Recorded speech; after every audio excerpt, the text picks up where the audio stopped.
Dalam dunia pendidikan, hal yang paling substansial adalah pembentukan akhlak atau karakter yang luhur. Sebab, tanpa akhlak mulia, kemajuan ilmu pengetahuan dan teknologi tidak berguna. Disinilah peran penting seorang guru yang tidak hanya mengajarkan ilmu pengetahuan saja, tapi juga menjadi teladan bagi para siswanya, termasuk dalam hal menjaga lingkungan.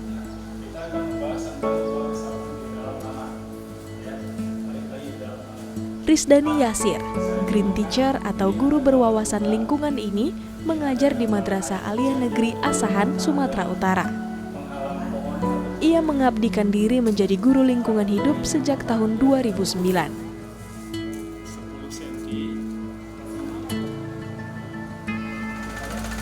Menjadi guru lingkungan hidup, Yasir banyak memberi pengaruh positif bagi para siswanya. Setiap hari, ia mengajak siswa-siswinya yang tergabung dalam komunitas pencinta lingkungan melakukan kegiatan pembibitan dan pembuatan pupuk dari daun kering. Sekolah ini juga sudah terkenal dengan kegiatan mendaur ulang kertas koran menjadi benda layak pakai untuk dijual. Para siswa mahir mendaur ulang bungkus plastik menjadi bunga hias yang cantik. Mereka juga menyulap plastik bekas menjadi polybag yang bisa digunakan untuk bercocok tanam.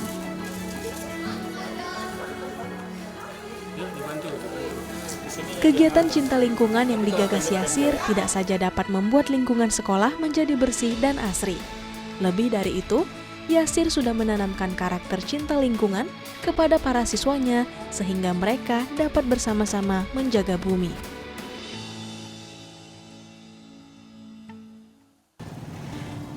Apa kabar pemirsa? Kali ini tim Selasar Budi berada di Kota Kisaran, Kabupaten Asahan, Provinsi Sumatera Utara. Tepatnya di Madrasah Aliyah Negeri Asahan untuk menemui seorang green teacher ataupun guru sekolah hijau yang begitu aktif dan begitu banyak prestasi yang ia sudah raih dalam misi pelestarian lingkungan. Siapa dia dan apa yang sudah ia lakukan?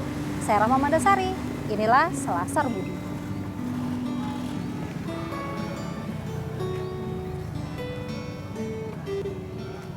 Assalamualaikum Pak Yasir, apa kabar? Alhamdulillah sehat. Pak, setelah bertahun-tahun nggak ketemu, sekarang alhamdulillah ketemu lagi.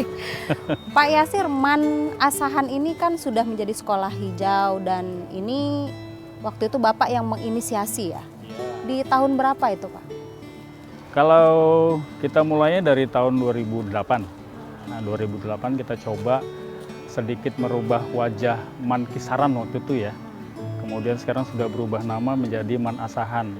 Nah kemudian di 2009 kita coba bergabung dengan Green Teachers. Ternyata dari Green Teachers itu kita banyak masukan-masukan tentang pendidikan lingkungan hidup. Oke. Kita sambil jalan-jalan bareng ya Pak ya? Sambil jalan. Karena lingkungannya asri. Pak, menjadi seorang Green Teacher itu bedanya apa gitu? Jadi menjadi seorang Green Teacher itu bedanya apa? Bedanya cara pandangnya terhadap alam itu beda. Jadi dulu saya sebagai guru tidak gitu apa ya dengan keadaan sekitar saya. Tapi setelah saya bergabung ternyata banyak loh yang dialami yang harus diperhatiin. Kalau nggak butuh orang-orang yang apa ya macam mana bercerita tentang pelestarian kan gitu. Akhirnya dari sana kami coba ke sekolah, apa yang kami dapat melalui Green Teachers itu kita coba di sekolah. Alhamdulillah, Man Kisaran waktu itu mendapatkan Adiwiyata Nasional 2012, Adiwiyata Mandiri di 2013, dan nominasi ASEAN Eco School kalau saya nggak salah tahun 2015. Wah, prestasinya begitu kental menjadi sekolah hijau. Gitu. Pak, berarti mata pelajaran khusus mengenai lingkungan hidup ini sebagai pelajaran yang tambahan gitu ya di sekolah ini. Ya, benar. Dan ini termasuk ya sangat penting berarti. Benar. Jadi dulu awalnya kita komunikasi dengan sekolah, kita saya minta 20 orang siswa untuk saya bimbing, jadi kader-kader yang saya bimbing. Kemudian yang mendaftarkan diri waktu itu 40. Kemudian setelah itu, ternyata sekolah tanggapannya positif. Apa itu? Ternyata dibuatkan satu pelajaran tambahan tentang khusus lingkungan hidup. Lingkungan hidup. Di sana dia dikasih jam tambahan muatan lokal. Kita pilih tentang lingkungan hidup. Itu karena kita beranggapan bahwa ini sangat penting disampaikan ke semua warga sekolah. Pak Yasir, susah tidak ngajarin anak-anak untuk cinta lingkungan? Selama saya beraktivitas di lingkungan hidup, di sekolah ini saya tidak pernah merasa kesulitan. Kenapa? Karena anak-anak yang masuk mendaftar sekolah kemarin itu adalah anak-anak yang berasal dari sekolah yang sama, sekolah adiwiyata juga. Gitu. Jadi nggak sulit. Iya, iya. Hanya tinggal beberapa persen siswa kita yang baru, yang kelas 10, yang sekolahnya belum ke adiwiyata, tapi sudah mulai beraktivitas ke sana. Nah itu. Kemudian pembelajaran pendidikan lingkungan hidup di sekolah kita juga yang kita bawakan sore itu belajar dan bermain. Jadi belajar lingkungan hidup seperti apa, bermain di tema lingkungan hidup seperti apa. Jadi supaya dia tidak jenuh, satu. Yang kedua, biar dia besok mau lagi. Dia mau lagi, besok apa lagi nih yang mau disampaikan gitu. Itu yang biasa saya buat di sini. Ya, intinya metodenya juga harus menyenangkan gitu ya Pak, bersatu dengan alam. Nah Pak, kalau bicara soal daur ulang gitu ya, karena kan di sini ditekankan proses daur ulang nih, apa-apa saja yang didaur ulang? Apakah yang berasal dari sampahnya itu dari lingkungan sekolah atau ikut juga dari luar sekolah Pak? Jadi pelajaran tentang lingkungan hidup salah satu poinnya adalah daur ulang. Jadi daur ulang yang kita hasilkan salah satunya yang kita buat ya, itu daur ulang tentang kertas koran yang kita olah jadi produk-produk. Nanti di lokasi sana ada galeri yang kita bisa ambil. Kemudian kita juga olah plastik, mengolah sampah plastik asoy, plastik kresek itu jadi polybag. Dan saya yakin itu dari sini asalnya. Kita coba di sini kita sampaikan ke sekolah lain karena apa yang kita dapat dari sini, yang kita buat di sini kita sampaikan ke sekolah-sekolah lain. Kemudian kita juga mengolah daun-daun yang ada di sekolah jadi kompos. Banyak lagi sih. Nah, memulai bank sampah itu di tahun berapa Pak sekolah ini? Man Asahan dapat fasilitas dari pemerintah, fasilitas ruangan bank sampah itu 2014.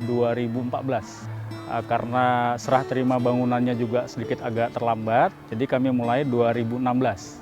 Jadi 2016. Nah, di dalam aktivitas bank sampah itu di situ ada pembelajaran mengenai sederhananya perbankan itu seperti apa. Ya, ya. Cuma bedanya perbankan yang konvensional dia nabung dalam bentuknya uang, tapi di bank sampah dia menabungnya dalam bentuk sampah. Ya, Pak, tadi bank sampah sudah. Ternyata masih ada upaya-upaya lain lagi untuk bagaimana mendidik anak-anak ini supaya punya karakter cinta lingkungan. Apalagi nih Pak program yang Bapak inisiasi? Jadi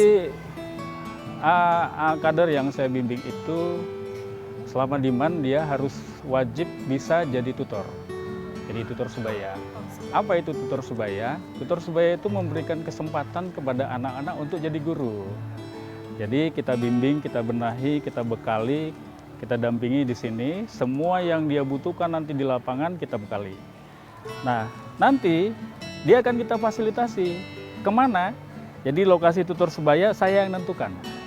Misalnya ke Batubara, kita bawa ke Batubara. Dan alhamdulillah Kabupaten Batubara itu responnya bagus.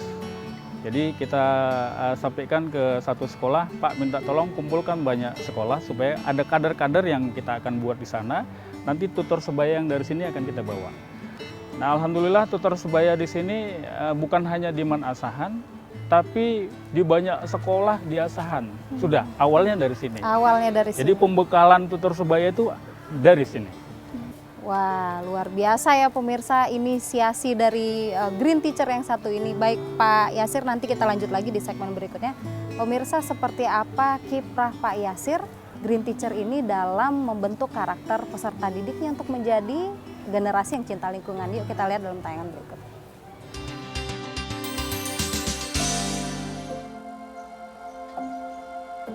Sebagai sekolah yang mengusung karakter cinta lingkungan, Madrasah Alia Negeri Asahan memiliki sebuah bank sampah sekolah. Setiap Jumat sore, bank sampah sederhana ini menampung aneka bahan daur ulang yang disetor oleh siswa, seperti kertas koran, buku, karton, dan lainnya. Bank sampah ini pun mengajarkan dua hal, yakni manajemen perbankan sederhana dan kebersihan lingkungan.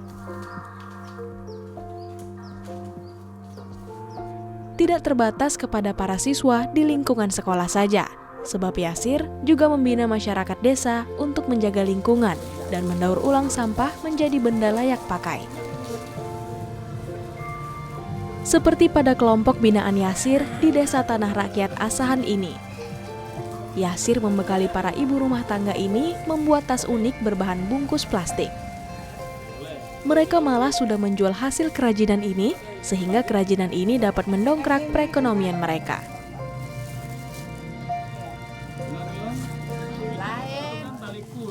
Pak, kalau untuk sebuah sekolah itu menyiapkan diri mereka untuk bisa mendeklarasikan diri, terus kemudian bisa jadi sekolah adiwiyata itu syaratnya sebenarnya susah atau gimana, Pak? Syaratnya sebenarnya nggak susah. Syaratnya adalah kemauan. Jadi kemauan dari pihak sekolah untuk mengikuti program itu. Gitu. Selama sekolah berkeinginan mengikuti programnya, pemerintah daerah akan merekomendasi sekolah yang mau tersebut dengan cara akan mengeluarkan Pemda akan mengeluarkan SK Kabupaten calon-calon sekolah adiwiyata di Kabupaten Asahan. Jadi itu dasar awalnya, begitu menerima SK itu berarti silahkan lanjutkan. Nah, tinggal kami nanti mengumpulkan sekolah-sekolah, memberikan pendampingan. Ini loh, yang mau dikerjakan ini, berkasnya, laporannya harus dibuat seperti ini, nanti pelaporannya seperti apa. Kemudian di tiap sekolah itu harus punya tim-tim adiwiyata di sekolah. Dan kembali melibatkan anak-anak di sekolah. Secara keseluruhan di sekolah harus terlibat, warga-warga sekolah itu harus terlibat. Ya, apakah itu kepala sekolah, guru, siswa, pengusaha kantin, semuanya harus mendukung program itu. Ya pemirsa, Pak Yasir, Green Teacher yang satu ini ternyata tidak hanya mengampanyekan pelestarian lingkungan, kemudian daur ulang di sekolah saja, tapi juga membina ibu-ibu di kampung-kampung. Masih sempat, Pak? Jadi kalau waktu kita sudah terjadwal ya. Jadi setiap tahun itu kita dikasih kesempatan untuk membina 10 desa. Kita kerjasama dengan pemerintah daerah, khususnya dari lingkungan hidup, itu masyarakat yang di desa dibina, diberikan pengetahuan tentang daur ulang. Sama yang kayak di sekolah? Sama. Cuma karena di luar, di masyarakat ini agak sedikit sulit. Nah, kenapa lebih sulit? Karena tingkat pendidikan juga nggak sama, daya tangkapnya beda pasti itu. Yang penting di masyarakat itu ada masyarakatnya dan semuanya kita fasilitasi. Tinggal ibu-ibu, ini loh ada ilmu yang mau kita sampaikan. Nanti hasilnya kita akan bantu masyarakat. Kita akan bantu promosinya seperti apa, kita pasarkan, kemudian nanti kita kembalikan dalam bentuk rupiah untuk mengulang membuat yang lain. Kreasi daur ulang apa saja sih, Pak, yang dibuat ibu-ibu? Kalau yang dikerjakan ibu-ibu, kalau dulu kita buat kerajinan kertas koran ya, kertas koran. Alhamdulillah ibu-ibunya udah punya penghasilan tambahan cukup lumayan. Kali ini kita akan kita sudah berubah, kita udah ubah karena sesuai dengan instruksi dari Kementerian Lingkungan Hidup. Kali ini Pak Dhani kita ubah plastik ya, dari plastik karena mengkhawatirkan nih plastik itu. Akhirnya kita coba inovasi plastik itu mau dibuat apa. Di masyarakat saya sampaikan, kita ajari plastik-plastik kresek itu kita buat jadi tas. Cukup luar biasa tasnya. Berapa sih Pak harga tas yang dari daur ulang itu? Cukup variasi ya. Variasi dari yang paling kecil sampai yang besar, itu mulai dari 100.000 sampai ke 200.000. 200.000. Ya, lumayan. Dan ibu-ibunya juga nggak malu pakai itu ke undangan kemana itu nggak malu karena dilihat sekilas itu bukan barang bekas.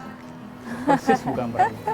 Nanti kita lihat. Iya. Baik Pak, kita masih punya segmen terakhir. Kita jeda dulu pemirsa. Seperti apa sosok Pak Risdani Yasir di mata mereka? Yuk kita dengarkan dalam tayangan berikut ini. Kalau menurut saya sih, Kak Yasir ini orangnya lucu, baik, nggak bosenin juga Kak kalau misalnya menerangkan sesuatu, kreatif juga orangnya, banyak inovasinya Kak. Kalau untuk dampak sih Kak, sebenarnya banyak sih Kak, kami bisa belajar banyak hal baik dari ulang, buat kompos, banyak kegiatan. Dan kalau misalnya kami bisa tekuni ini benar-benar ya kami bisa jadi entrepreneur muda gitu. Kalau saya sebagai ketua komite Man Asahan ini, ya sejak dulu ya sangat berharap bahwa di tangan Pak Risdani Yasir ini perhatian para siswa putra-putri kita di Man Asahan ini untuk kegiatan program sekolah lingkungan hidup ini sangat positif kami memandangnya. Bukan saya saja, tetapi juga kami atas nama komite madrasah Man Asahan ini sangat menyambut baik program-program sekolah yang berbasis lingkungan ini. Kenapa? Karena kami memandang ini bisa dijadikan ikon daripada Madrasah Aliyah Negeri Asahan ini. Ya, orangnya energik ya, energik untuk apalagi dia kan khusus di Man Asahan ini, dia adalah pembina untuk tim Adiwiyata di Man Asahan, artinya bagaimana menciptakan lingkungan Man Asahan ini supaya sehat, asri, sejuk, nyaman untuk belajar dan ya kalau dalam keseharian kita lihat dalam melaksanakan tugas gesit, kemudian bisa mengkolaborasi anak-anak, semua unit-unit yang ada di Man Asahan ini untuk bareng-bareng bagaimana mengupayakan supaya anak lebih peduli kepada lingkungan ini. Ya harapan tentu saya sebagai yang diberikan amanah untuk mengelola madrasah ini, harapan kita akan lebih meningkat lagi. Yang seperti yang kita tahu, selama Bapak ini mengajari kita di sini, salah satunya humoris pasti. Terus yang kedua sabar. Ya kita tahu sendirilah ibu-ibu itu kan mulutnya heboh gitu kan. Jadi Bapak itu selalu sabar, selalu senyum, nggak pernah marah. Manfaatnya pasti banyak ya. Salah satunya wawasan kita jadi bertambah tentang apa-apa aja yang bisa didaur ulang. Terus buat kerajinan yang belum kita tahu, jadi kita tahu. Misalnya kita buat kerajinan dari tas plastik asoy yang bekas, dari yang busuk, yang jelek, yang tidak berharga, jadi berharga dan bisa dijual. Ini daun yang berasal dari sekolah tadi Ya, ya Pak ya? yang Setelah sudah kita ranjang. cacah Nanti nih ya Pak ya? Ya, nanti ini diproses ya, diproses kompos, kita pakai starter. Pakai starter yang kita buat sendiri. Dan hasilnya seperti ini? Ya, nanti hasilnya seperti ini. Itu dia, nanti disaring, hasilnya seperti ini. Oh. Jadi dikemas. Berapa ini Pak? Ini beratnya 5 kilo, 5 kilo biasanya dan kita jual dijual 5.000 rupiah. Oh. Konsumennya dari mana saja Pak? Banyak nggak pesan yang order? Jadi kemarin waktu expo madrasah di asrama haji kita bawa berapa banyak, alhamdulillah itu laku semua. Nah, ternyata kawan-kawan di sekolah, kawan-kawan di pemerintahan tuh lebih senang pakai pupuk kompos timbang pupuk kimia, itu lebih ramah dia. Ya, lebih ramah lingkungan. Iya, lebih ramah lingkungan.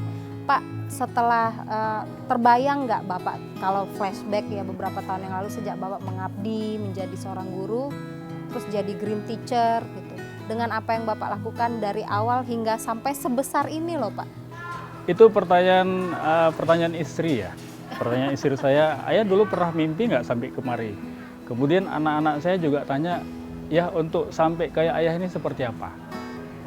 Saya menjawabnya bingung dari mana nih, jawabannya apa nih. Tapi alhamdulillah kalau cerita mundur ke belakang, wah untuk sampai seperti ini luar biasa. Luar biasa berat ya.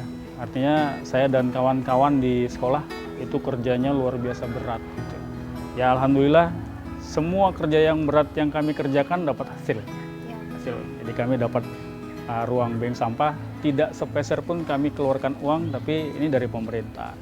Di sebelah sana kita ada mesin pencacah daun, itu juga dari pemerintah. Di depan ada mesin pencacah plastik, itu juga dari pemerintah, dan banyak lagi. Gitu. Banyak. Dan seperti yang Bapak katakan tadi di segmen sebelumnya, asal ada kemauan gitu ya Pak, sebenarnya tidak sulit gitu ya Pak. Walaupun harus kerja keras, butuh pengorbanan yang luar biasa. Pak, setelah Bapak berbuat sesuatu menjadi insan yang bermanfaat bagi orang lain gitu, apa sih yang Bapak rasakan dengan kegiatan pelestarian lingkungan ini? Yang pasti saya terbiasa. Satu, sejauh mana saya bermanfaat buat masyarakat ya. Sejauh mana saya bermanfaat buat kawan-kawan saya di masyarakat, apakah di lingkungan di luar dari masyarakat itu. Dan apa yang bisa dihasilkan dari apa yang saya sampaikan. Itu ya intinya gitu. Jadi dapat nggak manfaat apa dari apa yang saya sampaikan atau saya ajarkan, itu yang jadi target saya. Setidak-tidaknya mereka dari apa yang saya sampaikan itu punya penghasilan tambahan, atau setidak-tidaknya dia berubah sikapnya dari yang belum pernah tahu, belum pernah berbuat, sekarang sudah tahu dan tidak berbuat lagi gitu. Artinya yang tadinya masih bakar sampah sembarangan karena sudah disampaikan, oh sampah dulu pada saat kita belum tahu sampah itu untuk hanya mungkin keterbatasan pengetahuan, sampah itu hanya bisa dibakar gitu. Tapi setelah disampaikan bahwa sampah itu masih ada rupiah, makanya ada slogan dulu sampah sekarang berkah. Hasilnya ini dan ada di galeri dalam. Jadi kalau dulu masyarakat bilang koran itu dulu di bawah meja jadi sarang nyamuk, berdebu, kotor. Sekarang kertas koran itu bisa jadi produk. Sampah daun yang berserakan di sana kita kumpulkan, nah sekarang jadi produk. Nah, tidak lagi dibakar gitu. Jadi ini intinya ini, bahwa masyarakat dari apa yang kita sampaikan itu bisa berbuat minimal untuk keluarganya sendiri. Pak Rizdani Yasir, terima kasih banyak sudah meluangkan waktu untuk Selasar Budi Pak. Jadilah insan yang bermanfaat. Tetap semangat ya Pak ya. Ya pemirsa, sebagai guru tidak hanya membekali peserta didik dengan ilmu pengetahuan saja, tapi juga mengajarkan mereka akhlak mulia. Salah satunya adalah termasuk karakter cinta lingkungan. Dari MAN Asahan di Kabupaten Asahan, Sumatera Utara, kami tebarkan semangat untuk cinta lingkungan. Saya Rahma Mandasari pamit, jangan lupa untuk saksikan Selasar Budi episode selanjutnya. Mari jadikan diri kita bermanfaat bagi orang lain. Sampai jumpa.